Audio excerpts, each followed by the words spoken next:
San Juan Diego nació en 1474 en el Capuli de Tlayacac, en Cuautitlán. Estaba localizado a 20 kilómetros al norte de Tenochtitlán, México. Establecido en 1168 por la tribu Nahua y conquistado por el jefe azteca Axayácatl en 1467. Cuando nació recibió el nombre de Cuauhtlatoatzin, que quiere decir el que habla como águila o águila que habla. Juan Diego perteneció a la más numerosa y baja clase del imperio azteca. Según el Nicamobowa, era un Masewali o pobre indio, es decir, uno que no pertenecía a ninguna de las categorías sociales del imperio, como funcionarios, sacerdotes, guerreros, mercaderes, etc. Ni tampoco formaba parte de la clase de los esclavos. Hablándole a Nuestra Señora, él se describe como un hombrecillo o un donadie y atribuye a esto su falta de credibilidad ante el obispo. Se dedicó a trabajar la tierra y fabricar matas, las que luego vendía.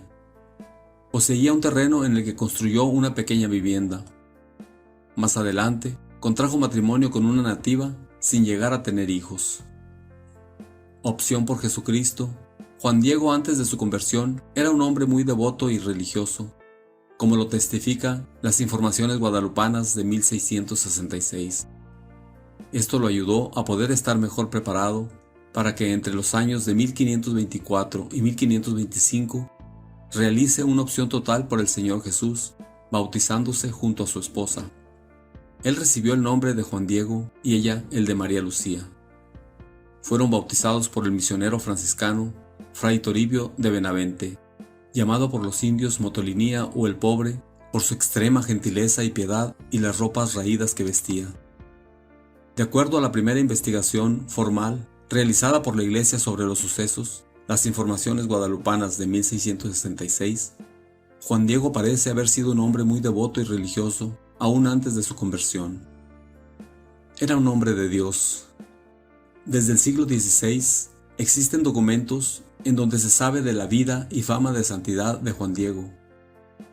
Uno de los más importantes fue, sin lugar a dudas, las llamadas Informaciones Jurídicas de 1666, importante proceso canónico aprobado después por la Santa Sede y constituido como proceso apostólico cuando se pidió la aprobación para celebrar la fiesta de la Virgen de Guadalupe los días 12 de diciembre. Estas informaciones están constituidas por testimonios de ancianos vecinos de Cuautitlán, algunos de ellos de más de 100 años de edad, quienes testificaron y confirmaron la vida ejemplar de Juan Diego. Gracias a muchas personas que lo conocieron, sabemos cómo era el joven modélico. Uno de estos testigos, Marcos Pacheco, sintetizó la personalidad y la fama de santidad de Juan Diego. Era un indio que vivía honesta y recogidamente y que era muy buen cristiano y temeroso de Dios y de su conciencia, de muy buenas costumbres y modo de proceder.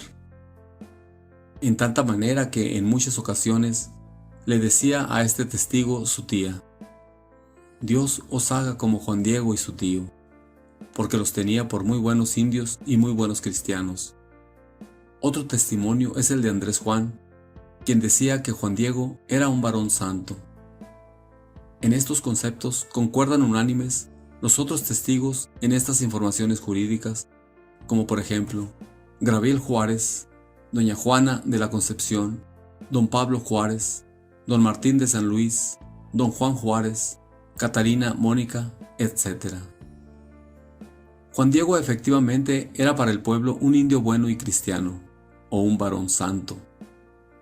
Ya solo estos títulos bastarían para entender la fortaleza de su fama, pues los indios eran muy exigentes para atribuir a alguno de ellos el apelativo de buen indio, y mucho menos atribuir que era tan bueno que llegaba a considerarse ya santo, como para pedirle a Dios que a sus propios hijos o familiares los hiciera igual de buenos y santos como a Juan Diego. Dios te bendiga.